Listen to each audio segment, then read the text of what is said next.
বিজ্ঞান বই কি সেল ছাড়া সম্ভব তৈরি করা? কোর্স ছাড়া বিজ্ঞান বই তৈরি করা সম্ভব না। ঠিক আছে, কিন্তু ক্লাস 6 এ পড়ছে তো অনেক আগে আমাদের। ও আচ্ছা আচ্ছা 76 সালে। আচ্ছা সমস্যা নেই, ঠিক আছে। এখন আবার চেষ্টা করে আঁকতে শিখতে হবে, মানে লাস্ট জীবনে হোক সাধারণ জীবনে হোক সেলের চিত্র আগে শিখতে হবে, ঠিক আছে।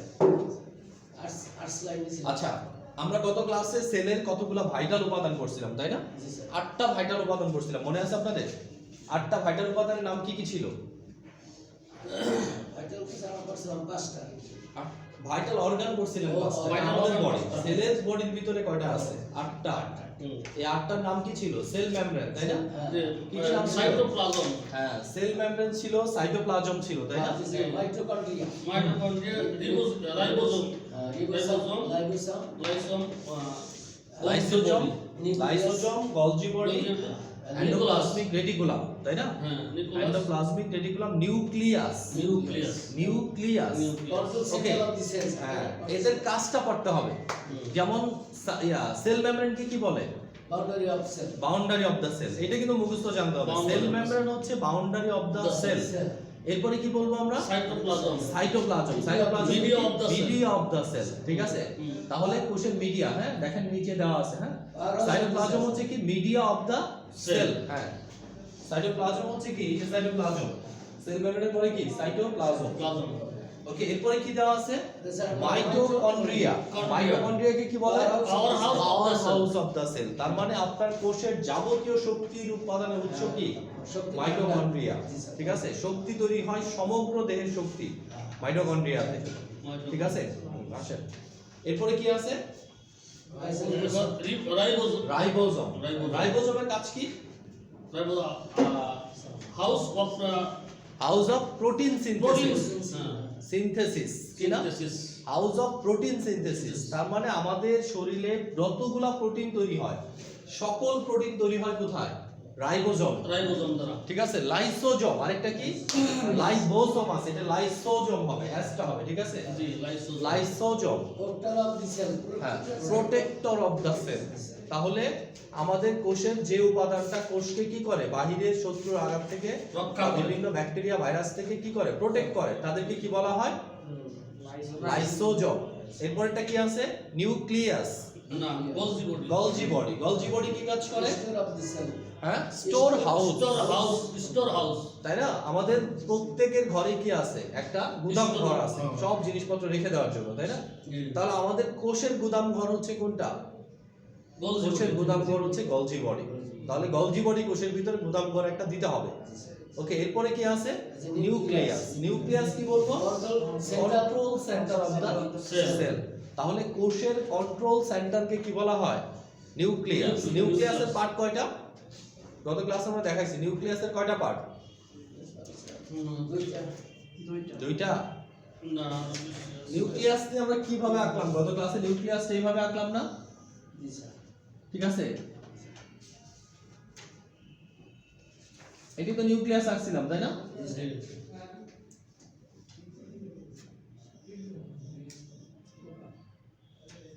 তাহলে নিউক্লিয়াসের উপাদানগুলো কি কি আছে? এই যে এটা মাঝখানে একটা অধিক ঘন এরিয়া আছে, তার চারপাশে কি দেওয়া আছে? সুতার মতো অনেক ক্রোমোজোম দেওয়া আছে, এটার চারপাশে কি দেওয়া আছে? নিউক্লিওপ্লাজম দেওয়া আছে। তাহলে কি ছিল? নিউক্লিয়াসের চারপাশে এই যে যে অংশটা, এটার নাম কি? নিউক্লিয়ার কি মেমব্রেন। আমরা সেলের চারপাশে যে মেমব্রেন আছে তার কি কি বললাম? Cell membrane. তাহলে নিউক্লিয়াসের চারপাশে যে মেমব্রেন আছে এটার নাম কি? Nuclear membrane. এটা কই দেওয়া আছে? এইখানে দেওয়া আছে। এখানেও দেওয়া আছে, এখানেও দেওয়া আছে, ঠিক আছে। তাহলে কি আছে? নিউক্লিয়ার মেমব্রেন কোনটা?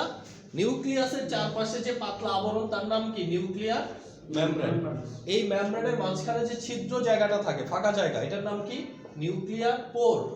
কি নাম? পোর মানে কি? ছিদ্র।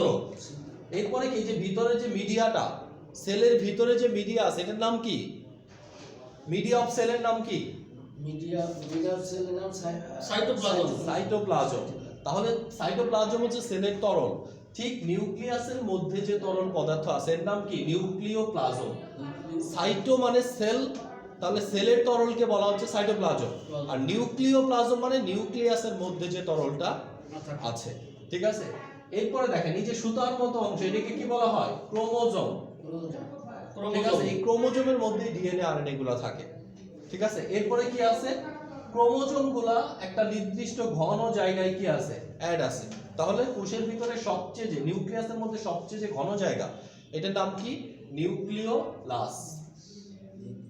নিউক্লিওলাস। ঠিক আছে, দেখেন এই পিয়াগুলো কি দেওয়া আছে না? নামগুলো দেওয়া আছে, যে এখানে দেওয়া আছে। তারপরে আবার কি নিউক্লিয়াস যখন করবেন নিউক্লিয়াসের মধ্যে দেওয়া আছে। ঠিক আছে, এই যে নিউক্লিয়াসের পার্টগুলো এখানে দেওয়া আছে। আবার নিউক্লিয়াসের ভিতরে গেলেও কি নিউক্লিয়াসের পার্টগুলো লাগবে, আগে থেকে শিখে গেলে ওটা শিখতে সময় লাগবে না। ঠিক আছে, তাহলে আমরা যদি বলি একটা নিউক্লিয়াসের পার্ট কয়টা? 5টা পার্ট। 5টা অনলি। কি কি আছে? নিউক্লিয়ার মেমব্রেন, নিউক্লিয়ার পোর, নিউক্লিওপ্লাজম, নিউক্লিওলাস, আরেকটা কি? ক্রোমোজোম। ক্রোমোজোম 5টা। ঠিক আছে, এটা নিউক্লিয়াসের কাজ, নিউক্লিয়াসের কাজ না, নিউক্লিয়াসের পার্ট, অংশ। ঠিক আছে, তাহলে নিউক্লিয়াসের কাজ কি?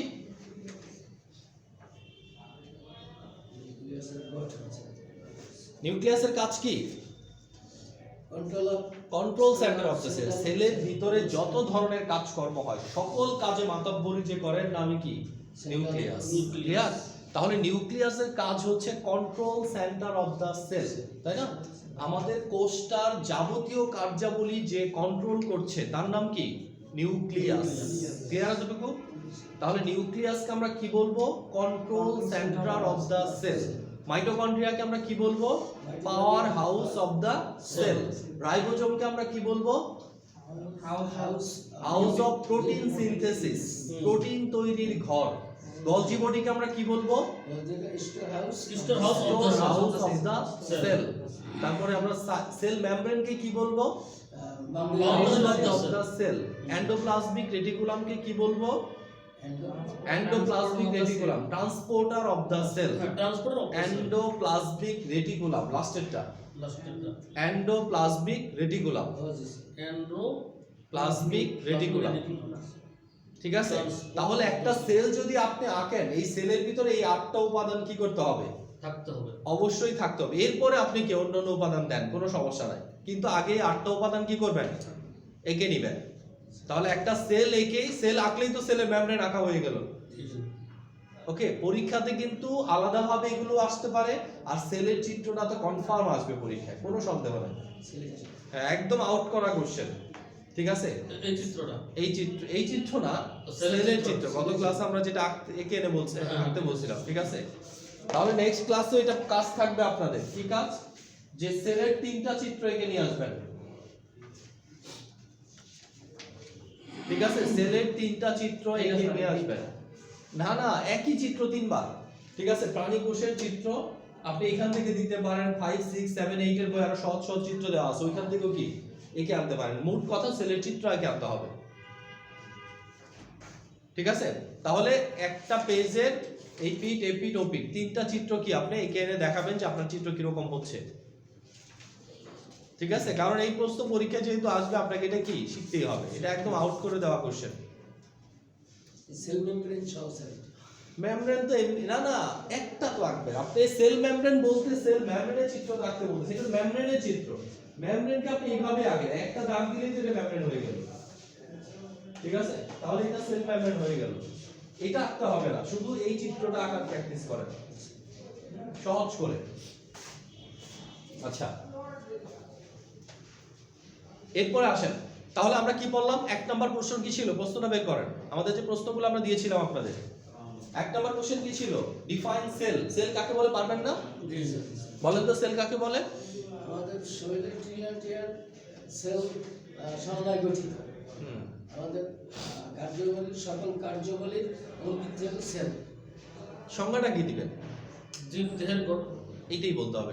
জীব দেহের গঠন, যে কোনো জীবের গঠন এবং কাজের এককে সেল বলে। Cell is the structural and functional unit of living being.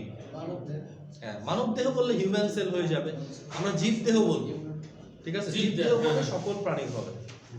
তাই না? তাহলে জীবদেহের গঠন এবং কাজের একককে কি বলে? সেল বলে। সেল বলে। Cell is the structural and functional unit of living. আপনি ইংলিশে দিলেও হবে, বাংলায় দিলেও হবে, কোনো সমস্যা নেই। একদম প্রথম লাইনটাই তো এটা, তাই না? জি জি জি ঠিক আছে, বইয়ের প্রথম লাইনটাই কি? এটাই। Cell is the structural and functional unit of living organism. ঠিক আছে, বা লিভিং বিং। ওকে, তাহলে সেল কাকে বলে? সেলের চিত্র, এটা ছিল প্রথম প্রশ্ন। 2 নম্বর প্রশ্ন কি ছিল? Right down the identical name of major cellular component. Component. ঠিক আছে, তাহলে আইডেন্টিক্যাল নেম আমরা কয়টা পড়ছি? 8টা। আটটা। এই 8টা আইডেন্টিক্যাল ফাংশন, তাই না? তাহলে এই 8টার নাম মুখস্থ রাখতে হবে এবং এই 8টার কাজ কি সেটাও আপনাকে কি করতে হবে? মুখস্থ রাখতে হবে। ঠিক আছে, তাহলে 8টার নাম কি? Cell membrane, cytoplasm, mitochondria, mitochondria. Mitochondria. Mitochondria. তারপরে হলো আবার রাইবোসোম, উচ্চারণগুলো সুন্দর হইতে হবে। মাইটোকন্ড্রিয়া, কন্টিনিয়ার না, কন্ড্রিয়া কন্ড্রিয়া। মাইটোকন্ড্রিয়া। হ্যাঁ, মাইটোকন্ড্রিয়া। মাইটোকন্ড্রিয়া। কন্ড্রিয়া। আচ্ছা। বাকিগুলোর নাম বলেন। রাইবোসোম, রাইবোজম, রাইবোসোম, এরপর লাইসোসোম, লাইসোজম, তারপরে গোলজি বডি, গলজি বডি, হ্যাঁ, নিউক্লিয়াস নিউক্লিয়াস, হ্যাঁ, নিউক্লিয়াস, নিউক্লিয়াস, নিউক্লিয়াস, তারপর তারপরে এন্ডোপ্লাজম, এন্ডোপ্লাজমিক, এন্ডোপ্লাজমিক, রেটিক্যাল রেটিকা, রেটিকুলাম, হ্যাঁ, transport reticulum. Of the cell, transport of the cell, transporter of the cell, cell. ওকে,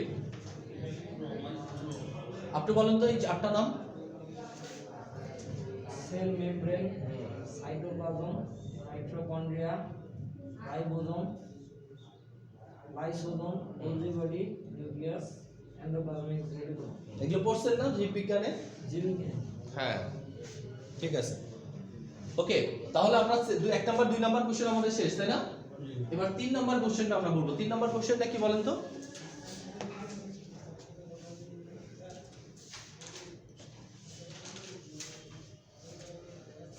তিন নাম্বার কোশ্চেনটা হলো maybe write down the type of cell and its composition, তাই না? সেলের টাইপ, সেলের প্রকারভেদ এবং সেলের কম্পোজিশন। আচ্ছা, তাহলে আমরা টাইপ যদি পড়ি, আসলে সেলকে যদি আমরা ভাগ করি তাহলে কি কতগুলা ক্রাইটেরিয়ার উপর ভিত্তি করে তাকে কি করতে হবে? ভাগ করতে হবে। যেমন আপনারা যারা এখানে আছেন, আপনাদের আমরা ভাগ করতে পারি না? সবাই কিন্তু আমরা মানুষ, ঠিক আছে? যদি ক্রাইটেরিয়ার উপর ভাগ করি তাহলে ক্রাইটেরিয়াটা যদি হয় মাথায় টুপি, তা মাথার টুপির উপর ভিত্তি করে আপনাদের 4 জনকে 2 ভাগে ভাগ করতে পারি। এক ভাগের মাথায় টুপি পরা আছে, আরেক ভাগের কি মাথায় টুপি পরা নাই। যদি আমরা বলি কি দাড়ির কথা বলি, তাহলে দাড়ির ভিতরেও কি 2 ভাগে ভাগ করতে পারি। পাঞ্জাবির কথা যদি বলি, পাঞ্জাবির ভিতরেও কি 2 ভাগে ভাগ করতে পারি। তাহলে এক একটা ক্রাইটেরিয়া, ঠিক সেলটাকে আমরা সবই তো সেল, সবই তো আমরা মানুষ, তাই না? যদি আমরা নারী পুরুষের উপর ভিত্তি করি তাহলেও 2 ভাগে ভাগ করা যায় না? একটা নারী একটা পুরুষ, মানুষই কিন্তু ভাগ হচ্ছে। তাহলে সেলকেও আমরা কি কতগুলা ক্রাইটেরিয়ার উপর ভিত্তি করে সেলকে আমরা কি কতগুলা ভাগে ভাগ করতে পারি। তাহলে প্রথম ক্রাইটেরিয়া হচ্ছে কি? নিউক্লিয়াস। নিউক্লিয়াসের উপর ভিত্তি করলে সেলকে 2 ভাগে ভাগ করা হয়। একটা হচ্ছে আদিকোষ, আরেকটা হচ্ছে কি প্রকৃত কোষ। অর্থাৎ একটা হচ্ছে প্রোক্যারিওটিক, আরেকটা হচ্ছে কি ইউক্যারিওটিক। দেখেন বই দেওয়া আছে, একটা হচ্ছে কি প্রোক্যারিওটিক সেল, আরেকটা কি ইউক্যারিওটিক সেল। নিউক্লিয়াসের উপর, নিউক্লিয়াসের গঠনের উপর ভিত্তি করে সেলকে 2 ভাগে ভাগ করা হয়। একটা হচ্ছে প্রোক্যারিওটিক, আরেকটা কি ইউক্যারিওটিক। প্রোক্যারিওটিক মানে হচ্ছে কি? প্রোক্যারিওটিক মানে হচ্ছে আদি কোষ। এই কোষের নিউক্লিয়াস কি সুগঠিত থাকে না, মানে নিউক্লিয়াসের সব উপাদানগুলো একত্রে এক জায়গায় থাকে না। নিউক্লিয়াসের কোনো উপাদান থাকে, ডিএনএ আরএনএ থাকতে পারে। আর ইউক্যারিওটিক কোষে কি, এই যে আমরা যে নিউক্লিয়াসটা আঁকলাম, এটা কি ইউক্যারিওটিক কোষের নিউক্লিয়াস। নিউক্লিয়াসটা একেবারে কি সুন্দরভাবে সুগঠিত অবস্থায় থাকে। ওকে, তাহলে নিউক্লিয়াসের গঠনের উপর ভিত্তি করে কোষ 2 প্রকার। কয় প্রকার? 2 প্রকার। একটা হচ্ছে আদি কোষ, আরেকটা হচ্ছে প্রকৃত কোষ, অথবা প্রোক্যারিওটিক সেল, ইউক্যারিওটিক সেল। এই ইউক্যারিওটিক সেলগুলো, ইউক্যারিওটিক সেলগুলোকে আবার 2 ভাগে ভাগ করা হয় ফাংশনের উপর ভিত্তি করে। কিসের উপর? ফাংশনের। ইউক্যারিওটিক সেলগুলার কাজের উপর ভিত্তি করে 2 ভাগে ভাগ করা হয়। একটা হচ্ছে কি সোমাটিক বা দেহকোষ, আরেকটা কি গ্যামেটিক। বা জনন কোষ। দেখেন বই দেওয়া আছে। সোমাটিক তাহলে কাজের উপর ভিত্তি করে সেলকে আরো দুই ভাগে ভাগ করা হচ্ছে, সোমাটিক বা দেহকোষ, গ্যামেটিক বা জনন কোষ। এইটুকু মনে থাকবে না জি স্যার যে নিউক্লিয়াসের উপর ভিত্তি করে কোষকে দুই ভাগে ভাগ করা হয়, একটা হচ্ছে আদি কোষ আর একটা হচ্ছে কি প্রকৃত কোষ। প্রকৃত কোষগুলাকে আবার কাজের উপর ভিত্তি করে দুই ভাগে ভাগ করা হয়, কি কি? Somatic, gametic. তাহলে এইটুকু পার্থক্য যদি দেখি, কোষকে তিনটা ভাগে ভাগ করতেছি না আমরা। দেখেন একটা ভাগের নাম কি? প্রোক্যারিওটিক, একটা কি সোমাটিক, একটা কি গ্যামেটিক।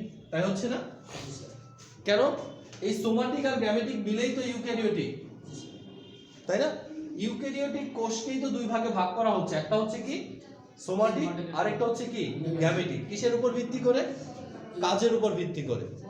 তাহলে একটা দেখেন, প্রোক্যারিওটিক হচ্ছে আদি কোষ আর ইউক্যারিওটিক কোষের সোমাটিক এবং গ্যামেটিক হচ্ছে কি প্রকৃত কোষ। ক্লিয়ার তো? তাহলে কোষকে আমরা কয় ভাগে ভাগ করতে পারি? দুই ভাগে। কিসের উপর ভিত্তি করে? কাজের উপর ভিত্তি করে। কাজের উপর ভিত্তি করে। কি কি কাজ হলো? নিউক্লিয়াসের উপর ভিত্তি করে দুই ভাগে ভাগ করি, কি কি? সোমাটিক গ্যামেটিক না, আদি কোষ আর প্রকৃত কোষ। নিউক্লিয়াসের উপর ভিত্তি করে আদি কোষ, প্রকৃত কোষ। আর কাজের উপর ভিত্তি করে প্রকৃত কোষকে দুই ভাগে ভাগ করা হয়, কি কি? Somatic, gametic. ঠিক আছে? আবার লেখেন খাদ্য তৈরির সক্ষমতা, নিচে লিখে নেন এটা। খাদ্য তৈরির সক্ষমতার উপর ভিত্তি করে কোষকে আবার দুই ভাগে ভাগ করা হয়। খাদ্য তৈরির সক্ষমতার উপর ভিত্তি করে বা ক্লোরোফিলের উপস্থিতি, আমরা জাস্ট খাদ্য তৈরি লিখি। খাদ্য তৈরির সক্ষমতা, খাদ্য তৈরির সক্ষমতার উপর ভিত্তি করে কোষকে আরো দুই ভাগে ভাগ করি আমরা। খাদ্য তৈরির সক্ষমতা উপর ভিত্তি করে কোষকে আরো দুই ভাগে ভাগ করা হয়।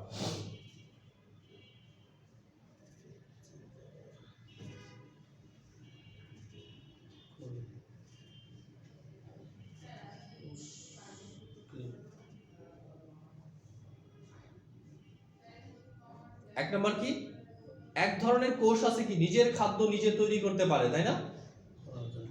এক ধরনের কোষ কি নিজের খাদ্য নিজে তৈরি করতে পারে। আরেক ধরনের কোষ কি কখনো খাদ্য তৈরি করতে পারে না, সে শুধু গ্রহণ করতে পারে খাদ্য। ঠিক আছে? তাহলে নিজের খাদ্য নিজে তৈরি করতে পারে কারা? উদ্ভিদ কোষ, তাই না? পৃথিবীতে একমাত্র উদ্ভিদ কোষই কি নিজের খাদ্য নিজে তৈরি করতে পারে। আর পৃথিবীতে যত প্রাণী আছে সবাই কি খাদ্যের জন্য প্রত্যক্ষ পরোক্ষভাবে কার উপর নির্ভরশীল? উদ্ভিদের উপর নির্ভরশীল। ঠিক আছে? আমরা তো গরুর মাংস খাচ্ছি, গরুর মাংস কোথা থেকে আসে? গরু থেকে। ঠিক আছে? বাট গরুর শরীরে মাংস তৈরি হয়েছে কি দিয়ে? উদ্ভিদ থেকে। উদ্ভিদের পুষ্টি উপাদান দিয়েই তৈরি হয়েছে। আমরা ফল খাচ্ছি, শস্য খাচ্ছি, যা খাচ্ছি সব কোথা থেকে আসে? উদ্ভিদ থেকে আসে। ঠিক আছে? আমরা প্রথম ক্লাসে বলছিলাম, তাই না, যে মানুষ মাটি থেকে তৈরি, তার প্রমাণ কি? উদ্ভিদে যেতেই হবে আপনাকে, তাই না? ওকে, হ্যাঁ, একটা হচ্ছে উদ্ভিদ কোষ আর একটা হচ্ছে প্রাণী কোষ। এখানে লেখেন দুইটা। এক নম্বর হচ্ছে উদ্ভিদ কোষ, এরা কি নিজের খাদ্য নিজে তৈরি করতে পারে। আরেকটা কি? অর্থাৎ অ্যানিম্যাল সেল, প্ল্যান্ট সেল। হ্যাঁ, অ্যানিম্যাল সেল আর কি প্ল্যান্ট সেল। উদ্ভিদ কোষ আর একটা হ্যাঁ, ঠিক আছে। একটা হচ্ছে কি অ্যানিম্যাল সেল মানে প্রাণী কোষ, আর একটা হচ্ছে কি প্ল্যান্ট সেল বা উদ্ভিদ কোষ।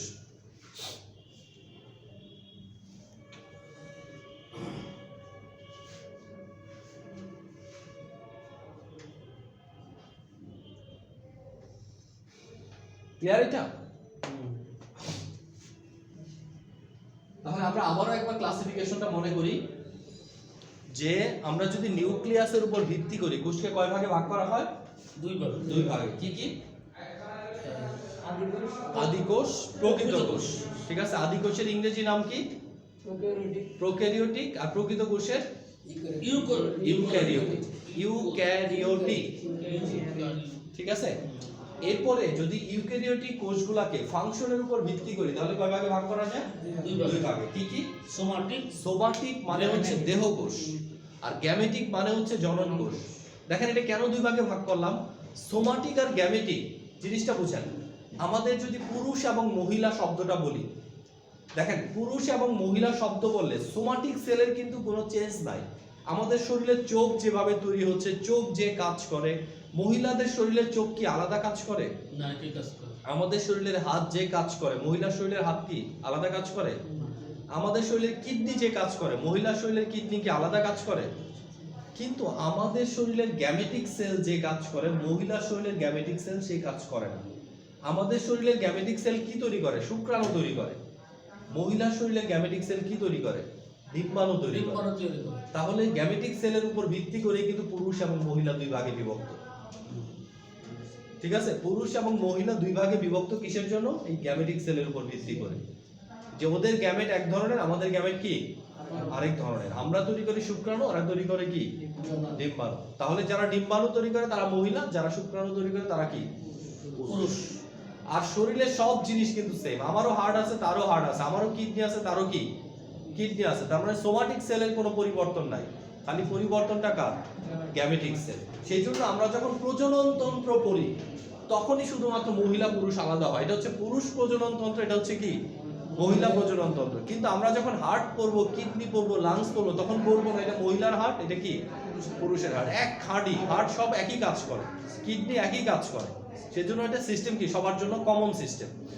শুধুমাত্র একটা সিস্টেমে পার্থক্য, সেটা হচ্ছে রিপ্রোডাক্টিভ সিস্টেম। ওকে, ঠিক আছে। তাহলে পার্থক্য টাইপটা এতটুকু থাকবে। হ্যাঁ, এরপরে দেখেন কম্পোজিশন। আচ্ছা, কম্পোজিশনে আপনাদের একটা সংজ্ঞা পড়তে হবে, সংজ্ঞাটা একটু লিখে নেন। প্রোটোপ্লাজম কি নাম? স্যার বইতে লাগবে না খাতায়? বইয়ে লিখে নেন, খাতায় লিখলে কই হারাই যাবে। তো প্রোটোপ্লাজম নিচের দিকে লিখে নেন, প্রোটোপ্লাজম।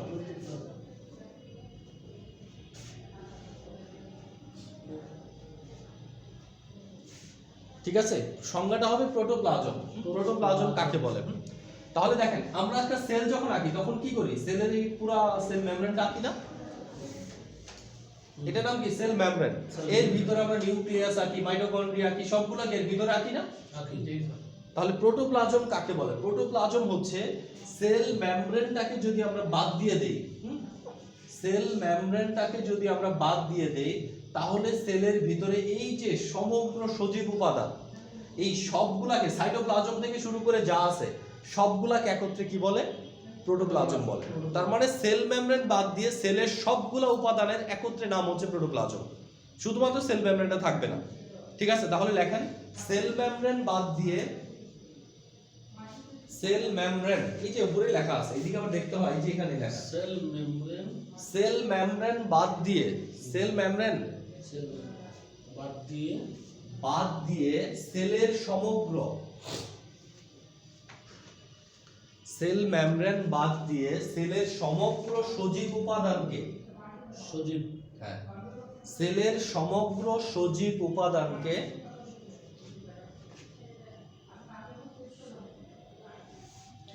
সেল মেমব্রেন বাদ দিয়ে সেলের সমগ্র সজীব উপাদানকে একত্রে প্রোটোপ্লাজম বলা হয়। সেল মেমব্রেন বাদ দিয়ে সেলের সমগ্র সজীব উপাদানকে একত্রে প্রোটোপ্লাজম বলা হয়।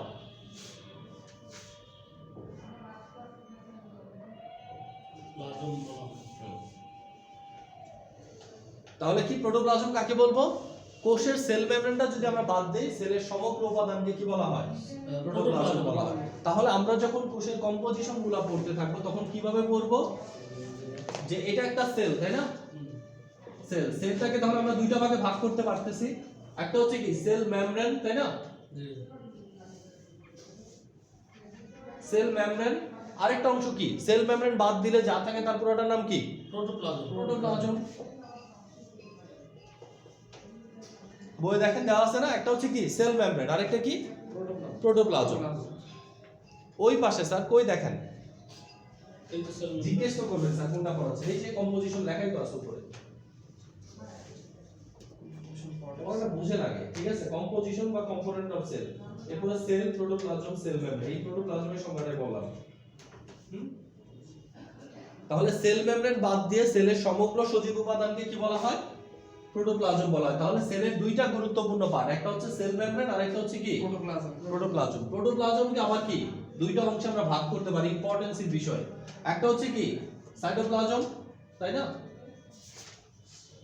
সাইটোপ্লাজমের মধ্যে কি থাকে? সেলের সব উপাদানগুলো থাকে। ওই সাইটোপ্লাজমের মধ্যে নিউক্লিয়াসও থাকে। নিউক্লিয়াস যেহেতু প্রধান উপাদান, এটাকে আমরা কি করে নিতে পারি? আলাদা করে নিতে পারি, তাই না?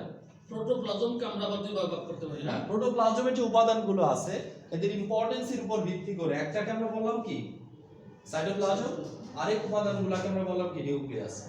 তাহলে নিউক্লিয়াসটা যেহেতু মূল উপাদান, তাই না, এটাই কি সবকিছু নিয়ন্ত্রণ করে, সেই জন্য এটাকে আমরা কি করে দিলাম, আলাদা করে দিলাম। আর বাকি যত উপাদান আছে সব কোথায় আছে, সাইটোপ্লাজমের মধ্যে আছে। সাইটোপ্লাজমে। ঠিক আছে, তাহলে নিউক্লিয়াসের উপাদানগুলো আমরা জানি না, নিউক্লিয়ার মেমব্রেন, তাই না, নিউক্লিয়ার পোর, নিউক্লিয়ার ক্রোমোজোম, নিউক্লিওলাস, নিউক্লিওপ্লাজম, পাঁচটা উপাদান এখানে মুখস্থ করে ফেলবেন যে নিউক্লিয়াসের এই পাঁচটা উপাদান আছে। কোথায় খুঁজতেছেন আপনি স্যার, বলেন তো কোথায় পড়াচ্ছি? আর এটা পরে কি সেল মেমব্রেন? তাহলে সেল মেমব্রেন ওদিকে যাচ্ছেন কেন? এখানে তো আমরা আছি। আমরা কি করলাম, প্রোটোপ্লাজমকে দুইটা ভাগে ভাগ করতেছি, একটা নিউক্লিয়াস একটা সাইটোপ্লাজম। সাইটোপ্লাজম। এই পর্যন্ত পড়াইছি। নিউক্লিয়াসের উপাদানগুলো এটা, তাহলে নিউক্লিয়াস থেকে এই পাঁচটা উপাদান মুখস্থ করে নিউক্লিয়াস শেষ। সাইটোপ্লাজম আবার দুই ভাগে ভাগ হচ্ছে। হুম। সাইটোপ্লাজমের যে ভাগগুলো হচ্ছে সেই ভাগগুলো কি আছে, একটা হচ্ছে কাঁচামাল, ঠিক আছে, আরেকটা হচ্ছে কি ফ্যাক্টরি। ফ্যাক্টরিগুলোকে আমরা বলি অর্গানেলস। কি বলি? অর্গানেল। অর্গানেলস। হ্যাঁ, ছোট ছোট অর্গান। আর এই অর্গানগুলো যে কাঁচামালগুলো ব্যবহার করে তাদেরকে বলা হয় কি ইনক্লুশন। বই দেওয়া আছে ইনক্লুশন, ঠিক আছে। তাহলে একটা হচ্ছে ইনক্লুশন, একটা হচ্ছে কি অর্গানেলস। ইনক্লুশন গুলোর ভিতরে কি থাকবে, গ্লুকোজ থাকতে পারে, ফ্রুক্টোজ থাকতে পারে, অ্যামাইনো অ্যাসিড থাকতে পারে, বিভিন্ন কি উপাদান, যে উপাদানগুলো সেল কি ব্যবহার করবে, ঠিক আছে, পিগমেন্ট উপাদান থাকতে পারে, এগুলো ব্যবহার করবে। আর অর্গানেলস গুলোকে আবার দুই ভাগে ভাগ করা হয়। কিছু কিছু অর্গানের চারপাশে কি দেওয়া, মেমব্রেন দেওয়া আছে, তাই না, যেমন মাইটোকন্ড্রিয়ার চারপাশে মেমব্রেন দেওয়া আছে। আর কিছু অর্গানের চারপাশে কি কোনো মেমব্রেন দেওয়া নাই, যেমন রাইবোজোম, সেন্ট্রিওলস, এদের চারপাশে কি মাইক্রোফিলামেন্ট, মাইক্রোটিউবিউলস, কোনো মেমব্রেন নাই। দেওয়া নাই। এগুলো একটাই কি অর্গান। তাহলে যার চারপাশে মেমব্রেন দেওয়া আছে এদেরকে বলা হচ্ছে মেমব্রেনাস, আর যার চারপাশে মেমব্রেন নাই নন মেমব্রেনাস। এখন নন মেমব্রেনাস কয়েকটা নাম লিখবেন, মেমব্রেনাস কয়েকটা নাম লিখবেন, তাহলে হয়ে গেল। ঠিক আছে, ওভারঅল আমরা যদি আবার বলি, সেলটাকে আমরা দুইটা ভাগে ভাগ করতেছি, একটা হচ্ছে কি সেল মেমব্রেন, আরেকটা হচ্ছে কি প্রোটোপ্লাজম। ঠিক আছে, তাহলে একটা হচ্ছে কি সেল মেমব্রেন, আরেকটা হচ্ছে কি প্রোটোপ্লাজম। সেল মেমব্রেনকে আবার দুইটা ভাগে ভাগ, সরি প্রোটোপ্লাজমকে আবার দুইটা অংশে ভাগ করতেছে, একটা অংশ কি সাইটোপ্লাজম, আরেকটা অংশ কি নিউক্লিয়াস। ঠিক আছে, তাহলে নিউক্লিয়াসের পার্টগুলো আমরা জানি, নিউক্লিয়াসের পার্টগুলো এখানে আমরা লিখে দিব। আর ওই পাশে আছে সাইটোপ্লাজম। সাইটোপ্লাজমের মধ্যে সেলের সব কিছু আছে। কি কি আছে, দুই ধরনের জিনিস, একটা হচ্ছে কাঁচামালগুলো ইনক্লুশন, আরেকটা হচ্ছে কি অর্গানেলস। অর্গানেলস গুলো আবার আমরা জানি দুই ভাগে বিভক্ত, একটা হচ্ছে মেমব্রেনাস, আরেকটা কি নন মেমব্রেনাস। মনে থাকবে না? মেমব্রেনাসের মধ্যে কি আছে, মাইটোকন্ড্রিয়া আছে, তাই না, হ্যাঁ, এন্ডোপ্লাজমিক রেটিকুলাম আছে, গলজি বডি আছে, এগুলো সব কি, লাইসোজোম আছে, এগুলো সব মেমব্রেনাস। চারপাশে কি আছে, মেমব্রেনাস। আর রাইবোজোম, সেন্ট্রিওলস, মাইক্রোফিলামেন্ট, মাইক্রোটিউবিউলস, এগুলো কি সব নন মেমব্রেনাস। ঠিক আছে, তাহলে একটা হচ্ছে নন মেমব্রেনাস, একটা হচ্ছে কি মেমব্রেনাস। মনে থাকবে না? এই দুইটা প্রশ্ন, মানে এই তিনটা প্রশ্ন নেক্সট ক্লাসে পড়া থাকবে। এক নম্বর সেল কাকে বলে, সেলের চিত্র। দুই নম্বর হচ্ছে সেলের যে ভাইটাল উপাদানগুলো আছে, 8টা উপাদান, ওই 8টা উপাদানের কাজ, নাম। আর হচ্ছে সেলের কম্পোজিশন, সেলের টাইপ। পারবেন না? নেক্সট ক্লাসে ছোট্ট একটু পড়া থাকবে। ঠিক আছে, ওকে। সেটাকে আঁকতে হবে।